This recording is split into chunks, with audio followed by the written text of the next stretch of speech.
여러분 안녕하십니까? 최석태입니다. 제가 유튜브 방송을 시작한 지 한 달이 조금 지났습니다. 여러분들의 성원에 정말 감사드립니다. 그런데 제 유튜브 방송을 시청할 때 구독 버튼을 꼭 좀 눌러주시기 바랍니다. 그리고 아울러 좋아요 버튼도 눌러주시면 고맙겠습니다. 여러분들의 성원이 저에게 큰 힘이 됩니다. 그리고 저에게 큰 용기를 북돋아 줍니다. 여러분, 2019년도 1월 15일 2018 국방백서가 발간됐습니다. 국방백서, 일종의 국방부가 여러분에게 보고하는 정부 문서입니다. 우리나라에서는 백서라고 이야기하지만 프랑스에서는 이를 황서라고 이야기합니다. 왜냐하면 그 표지가 노란색으로 되어 있기 때문입니다. 그래서 옐로우 북이라고 말하기도 합니다. 이 밖에 영국 의회에서는 이런 보고서의 겉면이 청색으로 되어 있습니다. 그래서 청서라고 합니다. 블루 북이죠. 각 나라마다 이렇게 정부 보고서가 각기 명칭이 다릅니다. 우리는 백서, 프랑스는 황서, 그리고 영국은 청서라고 부릅니다. 우리 2018년도 국방백서, 종전의 2016 국방백서와 달라진 것이 있습니다. 북한군이 우리의 적이라는 개념이 빠진 것입니다. 이전까지만 하더라도 북한군이 적이란 개념이 규정되어 있었습니다. 이번 2018 국방백서에는 우리의 주권이라든지 국민이라든지 그리고 국토라든지 재산을 위협하고 침해하는 세력을 우리의 적이라고 간주한다는 규정이 들어갔습니다. 이전에는 확실히 구체적인 적의 존재가 있었습니다. 그런데 이번에는 아주 애매모호합니다. 구체적인 적의 개념이 없습니다. 정말 이상하지 않습니까? 국방백서는 1988년에 처음 발간됐습니다. 처음 발간될 당시에는 매년 한 차례 발간됐습니다. 그러다 2004년부터 2년에 한 차례, 즉 경년에 한 차례씩 발간됐습니다. 계속 발간됐습니다. 이 앞전의 것은 2016년도의 국방백서입니다. 그리고 이어 2018 국방백서가 이번에 발간된 것입니다. 말씀드린 것처럼 북한이 적 개념에서 빠졌습니다. 그리고 북한이 싫어하는, 북한이 굉장히 자극적으로 생각하는 여러 가지 용어들도 빠졌습니다. 킬체인, 그리고 대량 응징 보복, 이것을 KMPR이라고 합니다. 이것도 이번에 빠졌습니다. 북한의 눈치를 본 것입니다. 북한의 눈치를 왜 보는지는 모르겠지만 눈치를 본 것이 확실합니다. 물론 이번 빠진 것에 대해서는 2018년도 11월 달에 문재인과 김정은이 만나서 남북에 관한 여러 사항들이 논의된 점도 있었겠죠. 그렇지만 우리 국방백서의 역사, 히스토리를 보면 굉장히 다양합니다.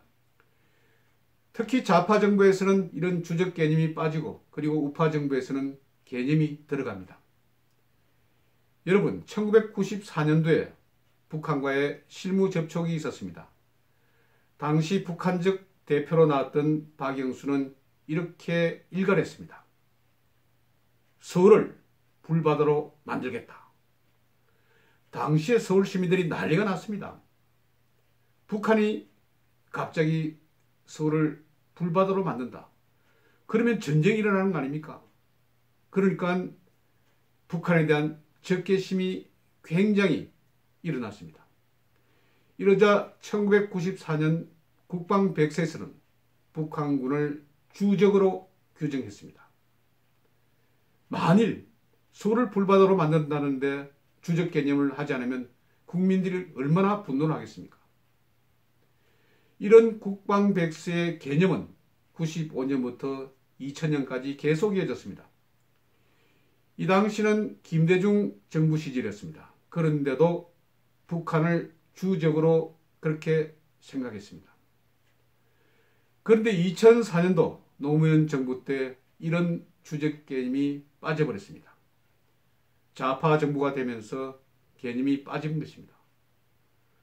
그러다가 2010년도 아시는 것처럼 3월 달에 천안함 폭침 사건이 일어났습니다.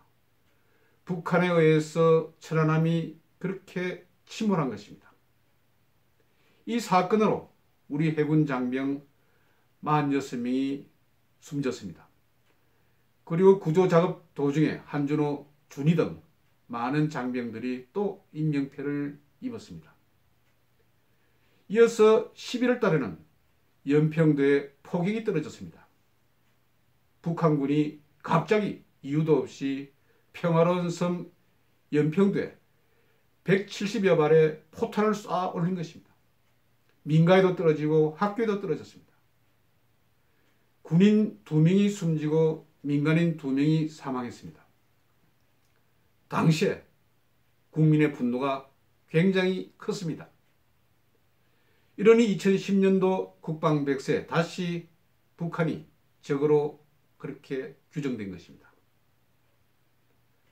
그러다가 2018년도 특히 2018 국방백서에 이런 북한군이 적 개념이라는 그런 명칭이 사라진 것입니다.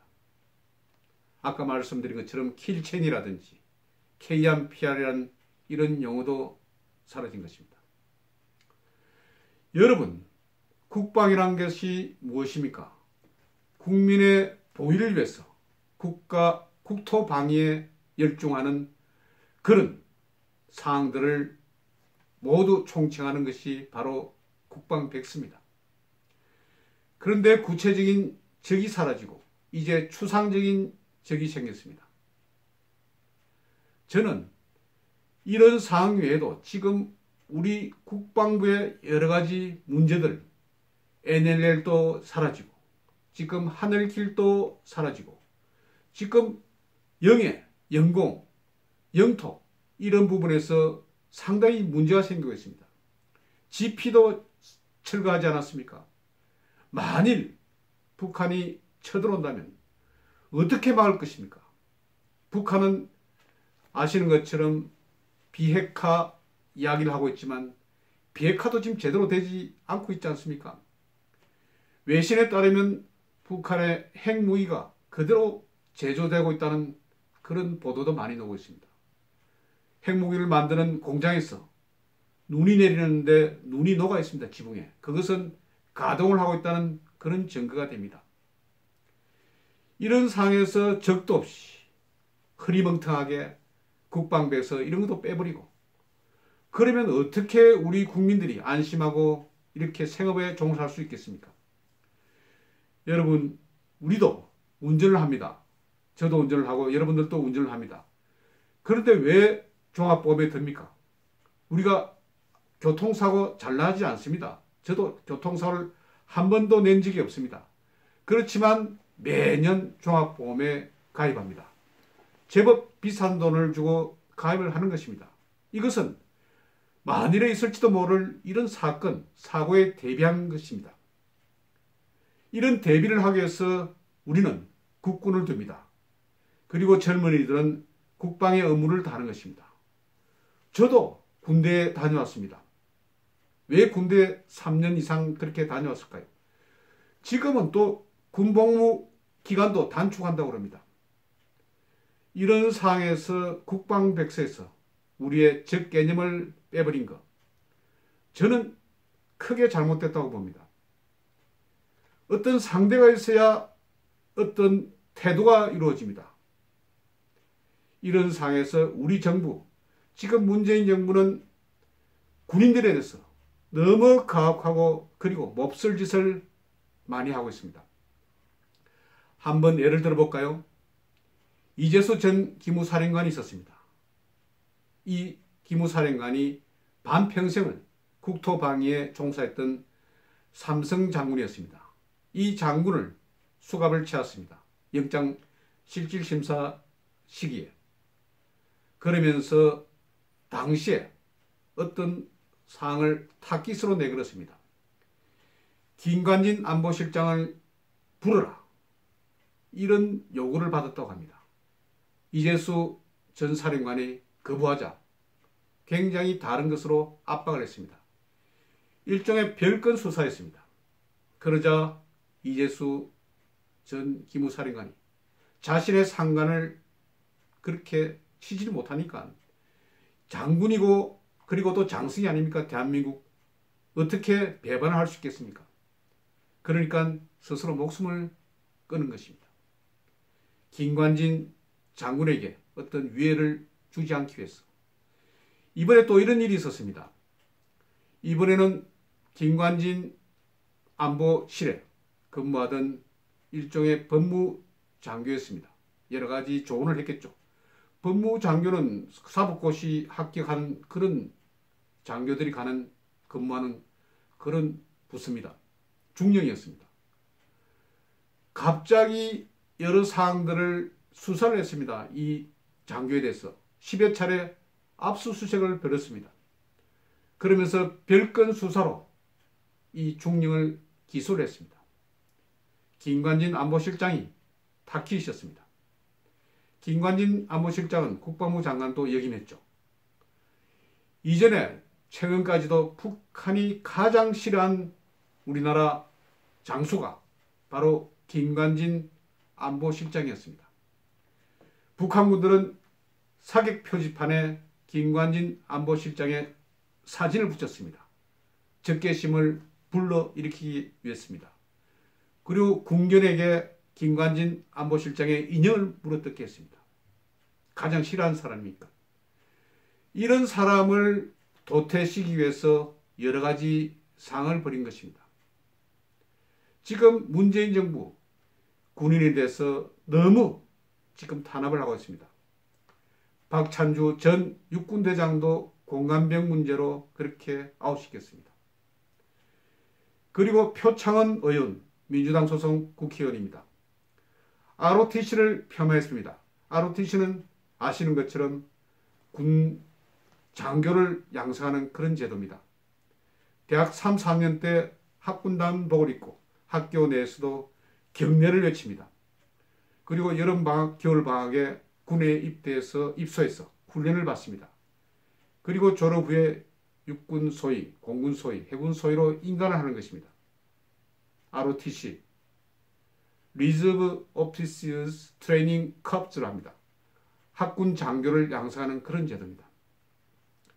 그런데 이번에 표창원 의원이 ROTC라고 이렇게 하면서 완전 토탈 부패한 그런 정부를 명칭하면서 ROTC라고 말했습니다.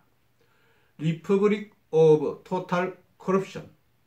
완전 이게 한국이 엉망진창 부패 그런 공화국이라는 그런 명칭입니다. ROTC는 학군 장교를 육성하는 굉장히 중요한 육군이나 군 조직의 하나의 그런 결성체입니다. 많은 사람들이 학군 장교에 인간했고 그리고 거기서 군생활을 했고 지금 사회 온갖 영역에서 활동 중입니다. 이런 ROTC를 아주 경밀하게 그렇게 명칭을 불렀던 것입니다. 부패 공화국. 이것이 말이 됩니까? 이런 식으로 지금 민주당 정부에서는 모든 군인들에 대한 사항에 대해서 폄하하고 모면을 주고 그리고 아주 깔보는 어떻게 보면 우리의 군 조직을 와해시키는 것이 아닌가 할 정도로 이렇게 지금 행동하고 있는 것입니다. 군은 우리의 국토방위의 바로 파수꾼입니다. 군을 폄하해서 좋은 일이 한 번도 없었습니다. 역사상에서. 군이 강해야 우리 또한 편안할 수가 있습니다. 많은 군인들이 지금 좌절하고 있습니다. 왜 이 정부는 군에 대해서 이렇게 많이 모멸감을 주는 것입니까? 그리고 이전에 송영무 국방부 장관이나 지금 정경도 국방장관 우리 군인들에 대해서 제대로 보호를 하고 있는 것입니까? 육군참모총장이라는 사람이 바로 청와대 5급 별정직 행정관이 부른다고 해서 쪼르륵 뛰어가고, 이런 것이 얼마나 군의 명예를 해치고 채통머리를 얻게 하는지 아시는 겁니까? 이런 측면에서 이번 2018 국방백서, 저는 굉장히 잘못됐다고 봅니다. 이에 대해서 야당에서도 지금 난립니다. 특히 자유한국당에서는 문재인 정부가 지금 군축도 지금 하고 있으면서 여러 가지 평화체제에 대한 막연한 기대감으로 일관하고 있다. 그러면서 군 장병들의 복무 기간도 줄이고 있고, 그리고 전투 대비 태세도 와해시키는 그런 상황으로 있다. 얘는 대통령도 한몫을 했습니다. 신병 교육대에 가서 무슨 이 군장병들의 식단을 호텔에서 먹는 것처럼 해라. 그리고 휴대폰 사용도 자유롭게 하라. 피자도 먹게 해라. 치킨도 먹게 해라. 군을 완전 무슨 보이스카우트 조직 비슷하게 그렇게 지금 만들고 있는 것이 아닙니까?